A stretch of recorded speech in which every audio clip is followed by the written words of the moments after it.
Not since the horrors of the Black Plague has our land seen such despair. Almost 2 millennia after Sigmar founded the Empire, the realm is fractured and broken. 3 rival factions claim the Imperial crown: Marienburg, Middenheim, and Reichland. Blur of power brings the armies of men against one another in a seemingly endless tide of battle. An island of peace in a sea of conflict, Mordheim drew wealth such as the city had never seen into its walls. But with its prosperity came the corruption of arrogance and hedonism and greed. The gods could not long abide the outrages of Mordheim's populace. In the heavens, an ill star appeared, a great twin-tailed comet that some priests warned was nothing less than the hammer of Sigmar.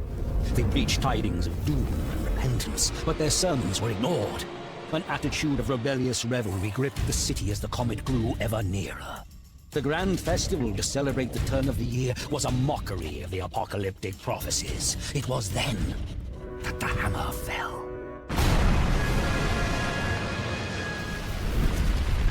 The fiery comet plowed through the city, gouging a deep crater in the midst of the poor quarter. The wondrous palace of Count Steinhard was broken, the grand amphitheater shattered, the vast great library blighted by a pall of ash. Fire and smoke decimated the populace, but worse awaited the survivors. A malignant corruption that brought with it mutation and madness, the vile taint of chaos. In the shattered city, strange green-black stones were discovered. Strange energies emanated from these shards. Warlocks and alchemists experimented with these word stones and soon determined that their uncanny properties could work wonders. Wordstone could heal the sick, regenerate the old, or even turn base metal to gold. Lust for Wordstone focused avaricious eyes upon ruined Mordheim. Treasure hunters descended upon the city, vying with both mutated horrors that claimed the ruins as their own and crusading zealots who sought to prevent the taint from spreading. Inhuman creatures filtered into Mordheim, staking their own claims. An endless pilgrimage of the greedy and ambitious fighting and dying in a place now called the City of the Damned.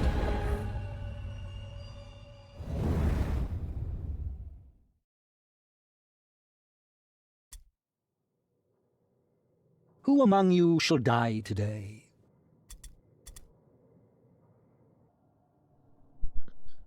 Welcome back. I'm playing Mordheim, City of the Damned, and I thought it would be fun to go back and maybe play this game. If there's a lot of interest in this, I can certainly do it with all the factions. When I originally went and played this game, there seemed to be some sort of processing error, I should say, and there was a lot of pixelation and things on the video, which kind of made it poor quality. So some people in the past have asked, could I go back and play around with this game a little bit, and I'm certainly willing to. I really actually enjoyed this game. That's why it was such a travesty that the Necromunda game was so terrible, because that was supposed to be the successor to this game. Now, this game certainly has some bugs and some shortcomings, but I still think it's actually one of the most enjoyable Warhammer games out there. That might be a pretty controversial take. I know this game itself has got a lot of very mixed feelings. It is a very brutal game. It has permadeath, and it's very easy to lose your warband and have things just get out of control, especially towards the end, because there's large campaign missions that you have to do, and some of them have unlimited units coming in at you. If you get some bad RNG or overextend yourself, you can definitely get overwhelmed and just totally decimated. But if you keep your guys alive, they don't get bad injuries, you get some good equipment, then you can definitely turn them into some powerhouses, and it'll keep you on your toes. So let's play around here and at least do one warband and see what we can do.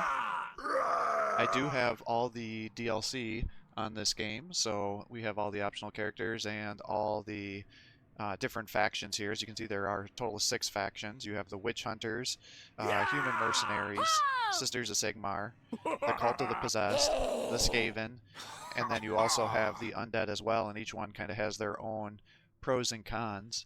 Now, if I remember correctly, the Skaven were one of the more easier factions, because I think they're Poison Globadiers. If you keep them leveled up enough, they can actually heal your units, and healing is one of the most powerful things to do in this game, because you want to keep your guys alive, and if you can hold off the AI and really focus down their units, and then if you're healing a little bit at the same time, then you can rapidly overwhelm the AI and take them out, especially on your skirmish missions, because they're usually equal point values, and then there's some point value on the campaign missions, so you want to keep going through. And because you get permadeath and injuries, which can totally invalidate your characters that you might have to lose, that you might have to give up. If you're losing guys, it's a big deal because you need to go out and complete missions because you have to get Weird Stone to be able to pay your taxes from whatever faction you're going to, and then you also have to give some of the Wordstone to other salespeople to try to get money and additional bonuses. And if you're not able to meet your quotas, then you'll end up losing the game. So there's definitely multiple systems that you have to juggle. You want to be leveling up your guys, you want to be given the Weirdstone to be able to continue the campaign, but also getting guys that are going to be strong enough to be able to push forward through the campaign missions when you've been able to unlock them, and then also trying to level up relationships with outside factions with your bonus Weirdstone, so you can end up getting the bonuses that they'll give you. Sometimes they'll give you equipment, other times they may give you reduced costs when you're purchasing things through the game, and then you'll also unlock boons and things that you could just utilize. So I think I'll end up playing as the Skaven just because it's been so long since I've played this game. Since, like I said, I think they tend to be one of the easier factions, assuming you're able to keep your guys alive, because it can be very brutal with the Skaven because they definitely do not have much durability, let's say. So it is definitely easy to kill their units, but with the poison globineers, I think you can end up keeping them alive a little bit easier. So we'll play around with the Skaven here and see what we can do. So the Skaven of Clan Eshin are accomplished masters of stealth and murder. Long ago they learned the art of assassination in distant lands. Now they are among the most feared of the great clans of the Under Empire. These silent killers serve as the eyes and ears of Skavendom, infiltrating the realms of other races, spying upon them from the shadows. Striking from ambush utterly without mercy or honor, endowed with a furious speed and viciousness far in excess of any human. The Skaven are hideous foes. The chance to increase their own prestige inside the clan makes the warbands infesting Mordheim even more ruthless and dangerous. We'll just start at rank 0. That way we have to make our way up all the way. Once you've beaten things, you can, I think, create it to be a more experienced warband to make the game go faster. But as it's been many years since I played this game, I figure we'll just start at warband 0 and go from the beginning so I can refresh my memory. Mordheim nest have much warpstone. Clan Eshin made trouble pain to keep other clans away. Must be swift silent, not let other clans learn now. We take fetch all warpstone. Smart wise Skaven may take much power rank with warpstone. Keep steal from stupid man things and take ring to Under Empire. Many man things in Mordheim nest. Many other things too. All want take warpstone. Then die! Sister things from Riverhide Warpstone under Fort Nest. Cult things take Warpstone to Demon Hole. Soldier things take Warpstone away to Baron things. All must die!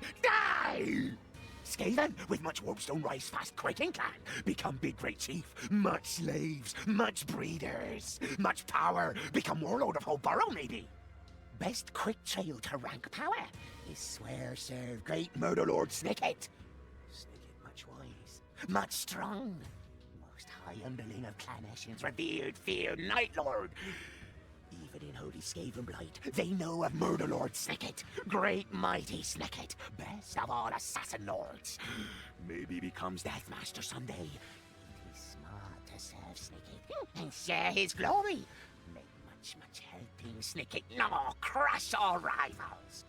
Why smart Skaven work with Filch, yes? Not never hear learn about Filch Sharptail? Filch Sharptail, greatest killer in all Clan Eshin. Filch strangled Wilhelm the Baron thing and make it look like hungry troll ate him. Filch drowned Warlord Kripnik after his ship sink fighting dragon thing. Poxkeeper Biobreath choke on old plague when Filch drops big rock on his tail. Not never he'll learn about Filch. Best assassin is one nobody knows. Be proud honor to work for Filch. Filch will let you find much wordstone for him. Great honor. Yeah, they definitely have great voice acting, especially with the Skaven here. I think that's pretty good.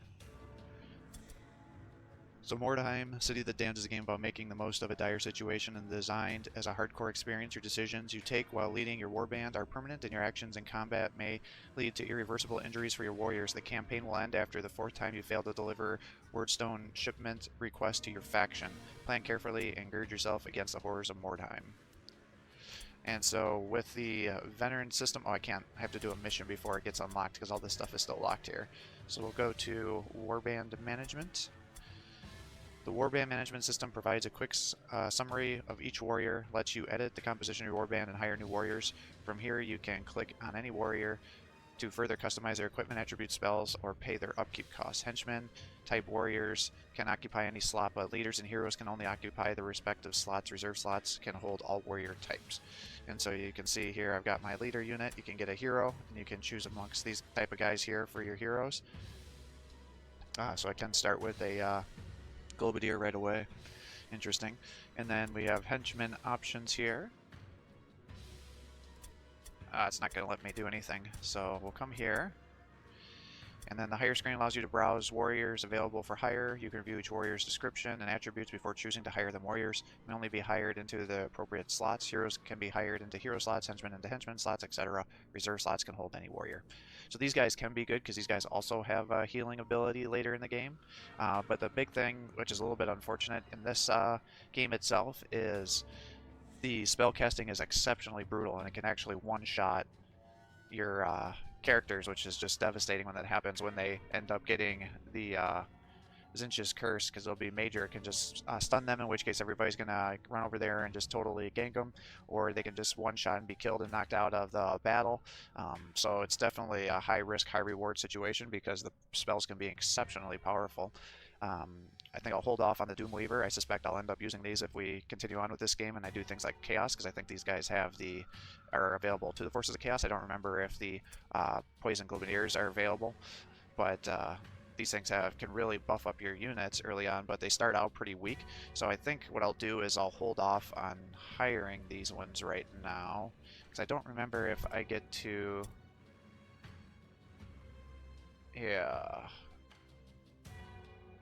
I don't remember if they start out with healing, and I know they're quite weak up front, and I'm going to need damage dealers. So I think going with a runner is probably going to be a better option because he's got significant damage output for us. And so it says, so the Night Runner, young, swift, and nimble Night Runners only have recently been initiated into the secret arts of the clan Eshin. Their freshness and eagerness to rise within the structure of their clan makes the Night Runner a valuable minion for an assassin. A skilled fighter who can easily be manipulated. Because of the lack of experience, the Night Runner quickly learns that the Skaven must look out for his own pelt. And so they have access to fighting claws, which are very powerful weapons that are unique to the Skaven. And if you wanted to turn them into a ranged unit, you could with the pistols. But I tend to like to keep these guys into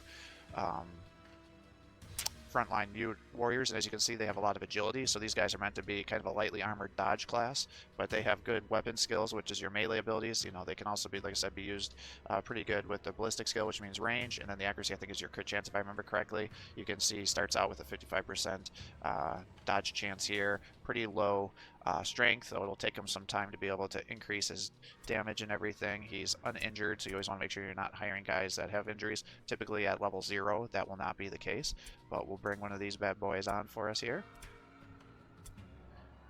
And then the veteran system is available. So now that you've expanded your warband, you may visit the campaign section of the hideout to choose your first mission. You may also do the veteran system to view the various tasks to raise your veteran rank. The veteran system allows you, the player, to gain ranks and earn bonuses independently of your current warband. Completing tasks earns experience towards your veteran rank. Tasks are completed while using any warband and are accumulated throughout your playtime. So the more you play this game and the more successful you are, this will be unlocked. As you can see, I have lots of things unlocked because of my prior playthroughs here, and therefore we can really significantly increase our chances of being successful and really buff up our units. So gaining veteran ranks also grants bonuses as well. Skill points that can be used to purchase veteran skills. Bonuses gained from the veteran system apply to all your current and future warbands. Veteran skills can be spent separately for each warband. So we've got this stuff here. I've got these things all squared away. Now, the only ones I wasn't able to do were these skirmish missions. I definitely would like to, but I haven't found people to play online. So if there are people that like to play this game online, I'd definitely like to set up some matches, and then maybe I could go through and play some matches against you. It might be fun just for the experience, but then I can also check off some of these skirmish missions here too, and then we'd have even more veteran skills available to us here. As you can see, I'm level 13, so buying prices are reduced by 15%, selling prices are increased by 15%. I start with an extra 1,000 gold, and then hired sword rotation includes up to 10 warriors. You can get level 7 heroes, henchmen, and you get 1 additional map mission. And then the next rank, I'll end up starting with an extra 250 gold when you start a new warband. So definitely things that can be utilized. And then you can see we have veteran skills here that we can end up selecting things for. And I'm going to have to remember what each one of these does. So I'll look through these maybe off camera since I'm going to have to do some reading, and then let you know what I ultimately decide on. Okay, so I've selected our abilities here. I had 15 or 16 skill points, I remember which. So I ended up going for the biggest passive things I could find. I couldn't remember what were the best ones because, like I said, been some time, but I ended up getting the Haggler and then I turned it to Mastery. So therefore it increases the selling price of items by 10%.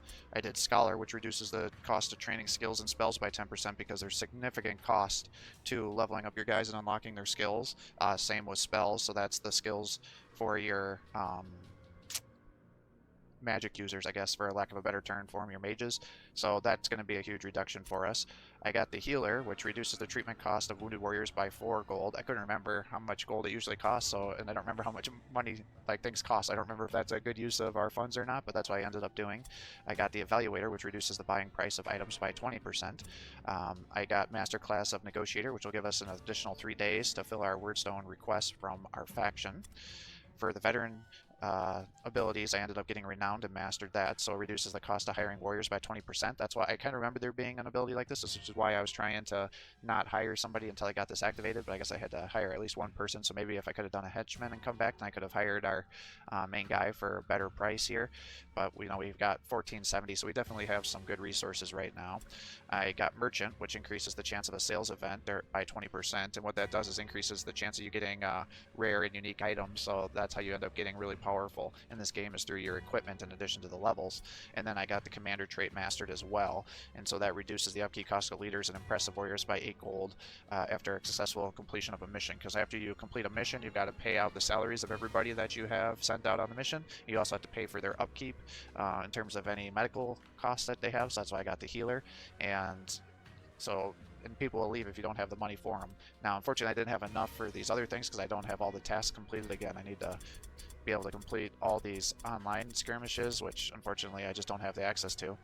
But certainly, if like I said, you guys like to play this online, if we could set up a match, it'd be kind of fun. I would probably use my warbands that I've already completed the game with, because I don't know if you have permadeath on the skirmish matches online or not, but it would be fun to do some of these matches and end up getting some of these experience to get guys leveled up and just to see what it's like to play against another player, because there's several different builds that you can use on this game.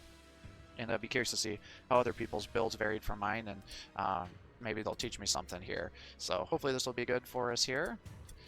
And now we should be able to hire some henchmen. So you've got 2 different kind of henchmen in this game. You've got the Warp Guard, and then you've got the Verminkin. The Warp Guard tend to be more of your frontline units, as you can tell with their increased strength here. They've got 12 and a toughness of 15 compared to 9. But these guys also have the ability to be better. These are like your dodge guys with their 15 agility, so they're lightly armored, and they can also be utilized as a ranged unit with their 13 ballistics, but you could get away with putting them into melee as well. But typically you'll want to use these guys in melee because with their strength and other abilities they can get armored up and actually be pretty tanky. But you can tell the difference. You have a dodge chance of 40% here and a parry chance of 22 here compared to 30 and 26. So these guys can rapidly become better parriers, which is like blocking with the shield or their weapon, compared to the dodge, which is you're just getting out of the way. So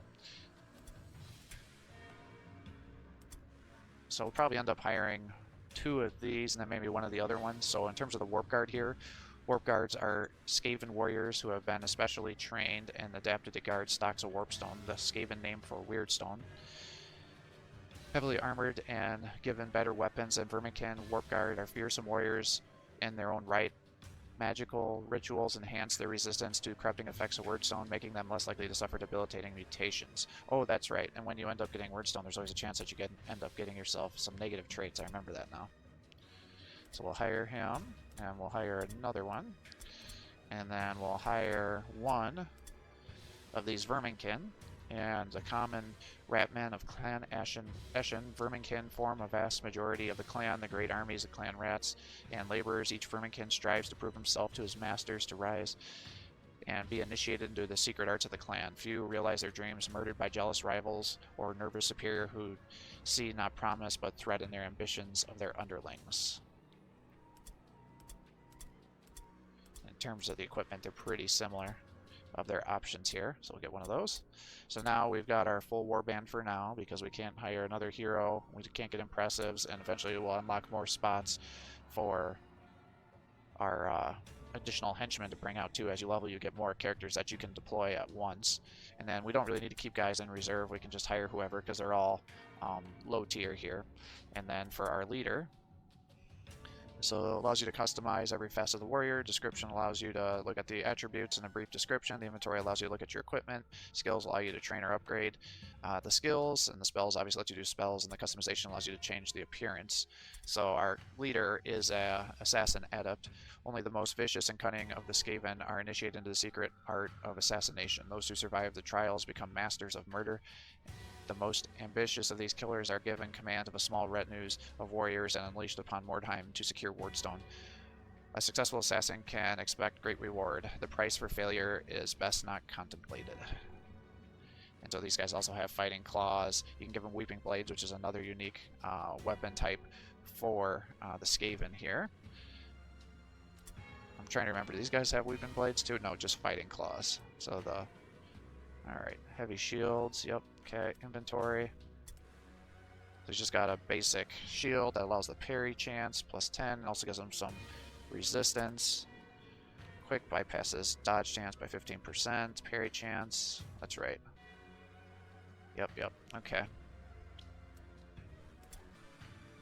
Okay, I did become curious to see if I could activate the veteran system by just hiring anybody, so I hired a henchman, and then I was able to get those same abilities here. So now I should be able to hire these guys for a cheaper amount. I don't know if it really makes a lot of sense, but if you're really trying to min-max things, especially if you haven't got a lot of these other abilities unlocked, then that would be a cheaper way of doing that, so you could save a little bit of gold here for your guys, so you can keep that into consideration.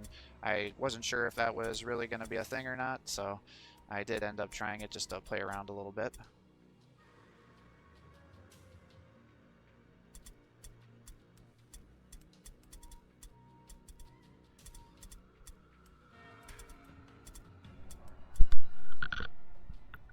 And I think early on we'll just focus on our dodge chances.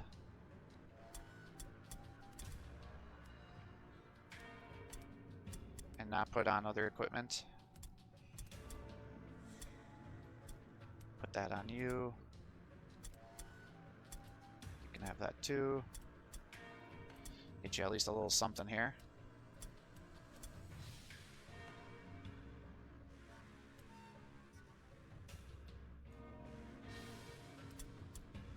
Alright, and we'll get started and play around with our missions and see how this goes.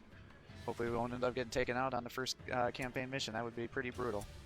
Oh, and I forgot to, I did buy some heavy armor too, didn't I? So let's put one of you in heavy armor. There we go.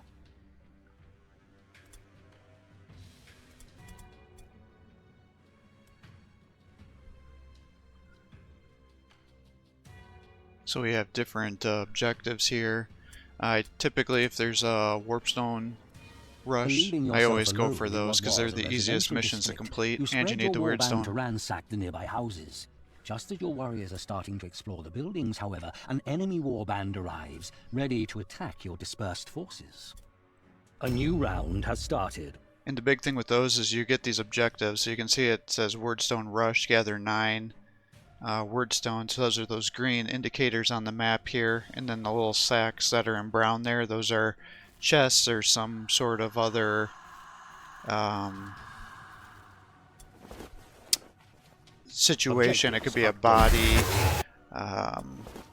or a sack, something like that, where you can then open it up and find items. Objectives updated. If you're trying to do something other than go for Wordstone here, and as you can see, I picked that up, so I suffered a bunch of negative warp effects for the next 2 turns, so now this guy can't climb or anything. And the more strength you get, the more item slots you get in for your inventory. And so your blue circles at the bottom there are your movement, and then your red circles are your attack. So here would be one of those chests that I was talking about. You can kind of see it's got that indicator here suggesting that I can work with it, interact with it I should say.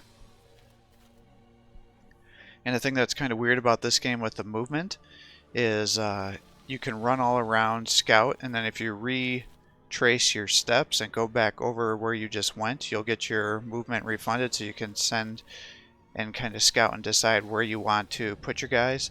And I think part of the reason of that is it's very, very easy to get disoriented in this game when you're moving around, so you'll frequently have to just kind of check things out and make sure you're going the right way. You do have a compass in the left upper corner there, but again, it's even with that, it's still very easy to get disoriented and can't remember where you're trying to go here.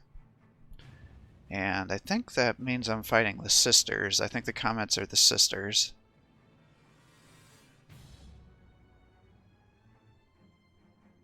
I'm just not sure early on in the game, like, should I focus on trying to get equipment or just getting the kills?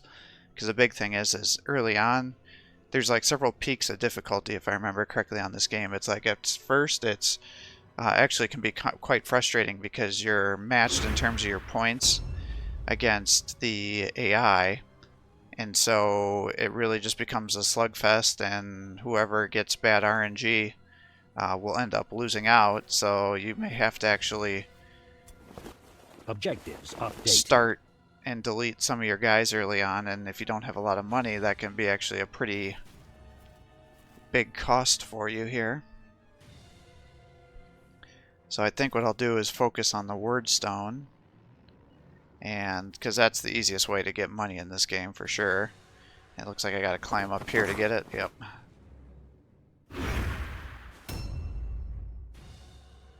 Now early on in the game, it'll kind of give you those indications of how good the wordstone and the equipment for the spoils are going to be. And it starts out pretty poor, so that's why I'm finding these fragments. So, and if I remember correctly, they're only worth like 1. I think shards are worth 5, and maybe clusters are worth 10 when you're sending in shipments, but don't quote me on that. I don't remember it exactly.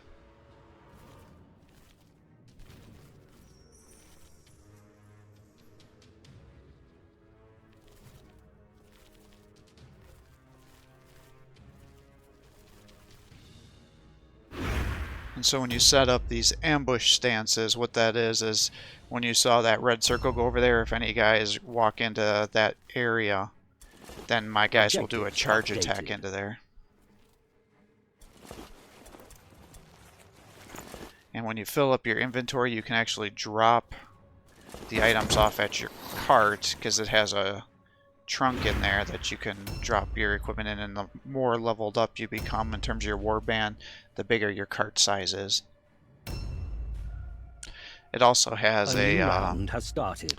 Banner there too that you can pray to, and I think that increases your morale and protects you from fear and terror. Rarely does it make sense to waste time doing that, but against certain factions it would make sense potentially, because the undead, especially if you're fighting them early on, will make you do fear tests when you're engaging them. And the Skaven already have pretty poor morale to begin with. So here's my cart here. And you can see it for the indicator there with that little triangle. That's the sign for Skaven. And you can just drop things off here. And the big thing is when you do that, you want to make sure you don't actually end your turn Objectives updated. in front of the cart, because any of these interactive circles, if your guy is in front of there, then nobody else can interact with it either until the first character moves off of that area. And that goes into, you know, these blue jump points, which you may have saw to my left there. That allows you to traverse different levels. So here's a shard. Objective complete. So that one's worth more. So kind of the hierarchy is from lowest to highest would be fragments, which aren't worth very much, to shards, and then a cluster is like this big hunk of one. So you would always want to prioritize the bigger ones if you don't have a lot of inventory space. So here I am, I'm going to block the cart now. And you can see I still got some spots left. But now nobody else is going to be able to access that trunk until this guy's turn happens again. And that's unfortunate because he's the last guy in the rotation. Now, typically, when you're fighting the Sisters, they're one of the easier factions to fight, because one of the things that the AI in this game suffers with is there's tons of buffs and other unit abilities in this game, and the Sisters are one of the factions that really has a lot of different skills, and once the AI starts unlocking those, it'll sometimes just spam the buffs on the units every turn, and so it dramatically lowers the amount of movement that they can actually do, and it allows them to then start separating their guys into different areas of the map depending on what the movement is, and then that allows you to rapidly just totally envelop them and focus fire down units.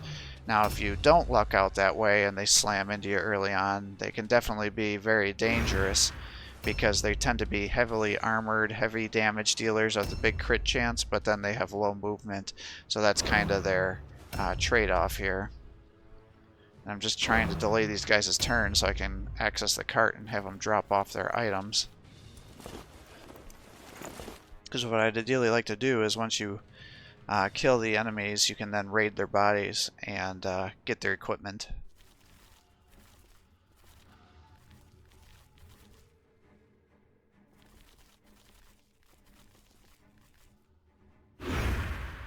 Now, I don't think the Sisters have ranged units. I think they have magic that gives them ranged attacks. But I don't think they have archers or gunners, anything like that, what the other factions do, but don't quote me on that. It's, like I said, it's been a long time since I played this game, but I'm pretty sure that's one of the downsides to playing as the Sisters, if I remember correctly. And so we can see that there's one of the units starting to come into range here. And unfortunately, I again put guys in front of the freaking cart, so I can't access it.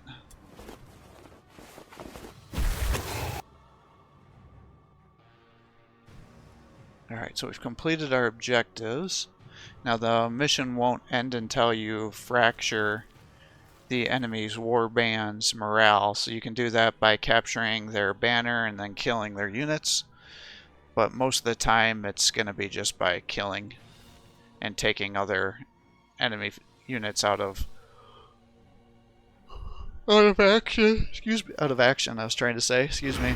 And so, like, the leaders will cause higher morale losses than the henchmen will. So, if you're trying to fracture morale, that would be kind of things how you take it into consideration. And likewise, sometimes you don't actually want to cause the enemy to flee because you want to gather as much equipment as you can, or if you're doing these wordstone rushes and you haven't quite got enough of them yet and you want to keep running around to do it. Yeah, so you can see the enemy leader down here.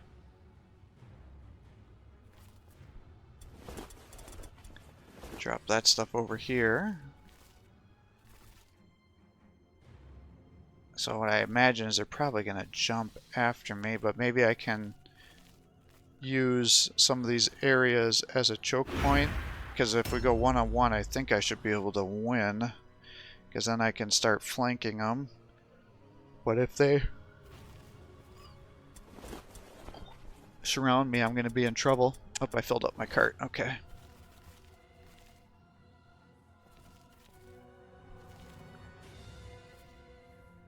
Yeah, let's see here. Yeah, there's a leader here. You can see her weapons glowing, so she put some sort of ability on there.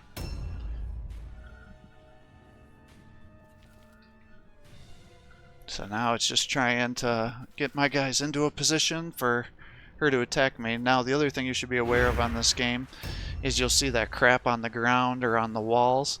Those can indicate traps, so if you run over it, it can end up causing a negative traits here. Yeah, see, here they are. They're all running on me. And this is what I was trying to avoid, is our guys getting surrounded.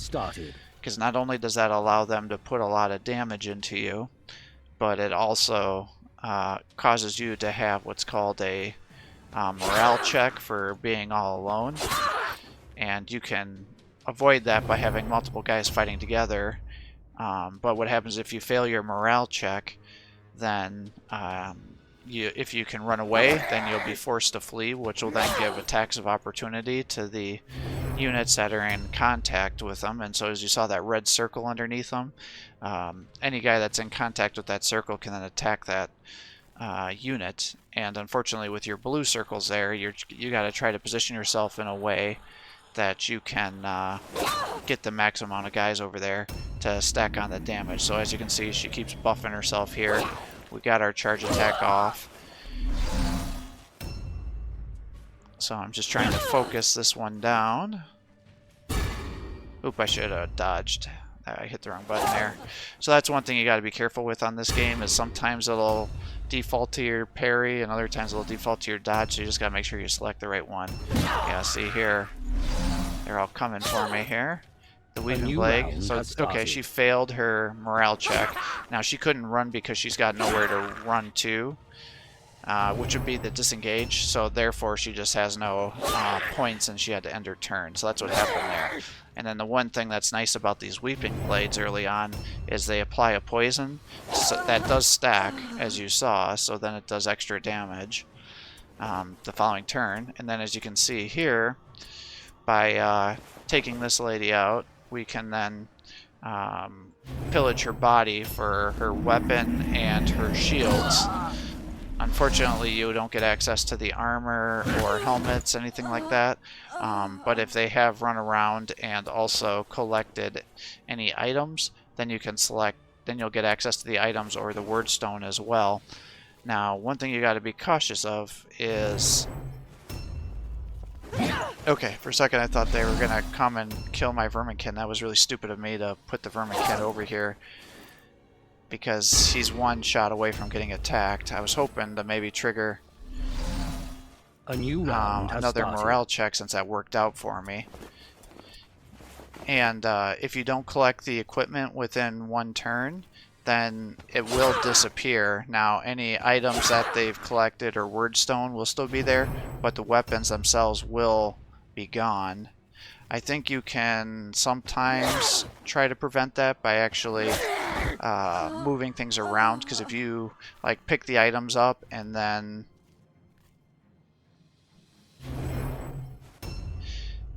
put things in the bag in exchange for it, then your items won't disappear.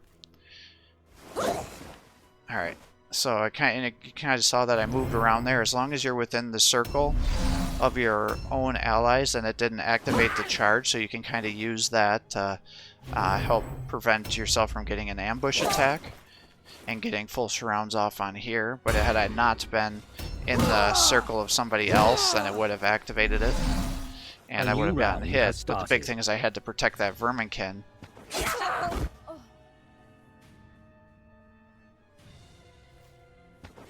Because he's one shot away from dying. Now, the one bad thing about putting all your guys together like this is now you can see I can't access the bodies because all those overlapping circles. Ah, shit. So she parried me. And when you parry or dodge, if you have remaining offensive points, you can do a counterattack. So that's what happened there. So you saw I had the one red circle there. Yeah, so let's drop. Wait, I think my card is actually full. So let's just pull back away from you. And now they've only got 7 morale left, so on her turn she's going to have a morale check. And if they fail it, then that'll end the mission. So we'll see what happens here. And they passed the morale check, but she failed her morale check. So they have a warband check and then an individual check. So by her passing her morale check, it allows us to get another round of combat. And now we've killed everybody on the map, so therefore we end up triggering the end here. And then when you do complete the objectives, you get extra rewards, which you see down there. So that's extra equipment that I got for getting the victory, and you'll end up getting more experience. Kill, crush all enemy. Steal, snatch much wordstone. Murder Lord will be happy pleased. So you got the experience for the objective, surviving, another point for a decisive victory, and then if they kill any units, then they get experience for that, and the one that kills the most unit will then get an additional experience for being your MVP for the match, and that's how you end up leveling up your guys here. As you can see, these are all my spoils from our battle here, so not too bad. And then every time you return from a mission, you must pay the upkeep cost of your warriors and the treatment. And so looks like we just have to do upkeep since nobody got injured, so that worked out well for us. And now you get as you'll obviously level, and as you level you'll get skill points for your abilities, but then as you're also leveling up you'll get random physical, mental, and martial points as well, and that will allow you to do different things. So for this guy, I can't remember what the abilities are that I would want, but you have both active and passive skills. I tend to focus on the passive skills first generally, because that will always improve your character, and again we like to do their survivability. But for our leaders, you typically want to get their leadership up because it'll help them with their morale, and then there's also very powerful leader abilities that you'll get under that leadership flag. Now, I'm not going to have them unlocked anytime soon, but that's typically what I like to do here. And then for the henchmen, I think I want to get them armor proficiency, and it looks like the maximum mastery of that is 12 strength. So probably going to end up putting everything into strength here, and then I can start reducing the penalties to wearing the heavy armor because it definitely gives us significant protection. And then the vermin can't... Oh no, this is my Knight Rider. So he is going to be a dodger. So probably going to just do agility. And then do I want to turn him into a ranged or a melee build? It seems to have a slight preference for me putting him as a range damage since he's got more ballistic skill than melee, but I typically like to keep these guys as melee. And then, yeah, that's right, they have the passive skill here. So that very last icon is always your faction special abilities, and then the swarm gives you increased chance to hit and increased crit chance. So that's a pretty good ability.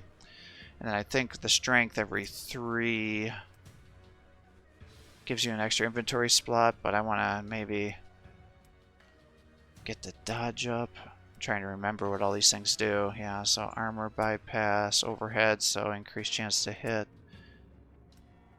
Yeah, I think we'll work on their survivability first and try to get the dodge higher, because I don't even have any good ranged weapons for these guys. So while I can upgrade the ballistic skill, I don't know. Is it worth it? Is it not worth it?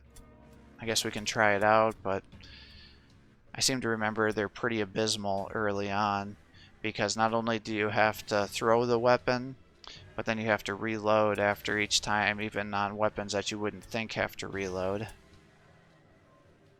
Like, say, the throwing stars.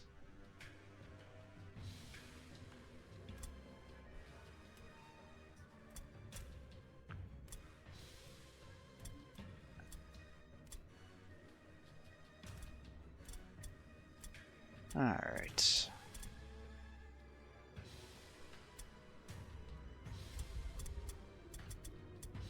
And the campaign's locked because you can only do 1 mission per day. New shipment request arrived. And now this is the first shipment request. That's right, they don't get new items. I think it's the items every week. So, alright, I'm going to call it quits here for the day. I hope you're enjoying these videos. If you are, please give my channel a like and subscribe. Encourage me to post more content for you. Have a great day.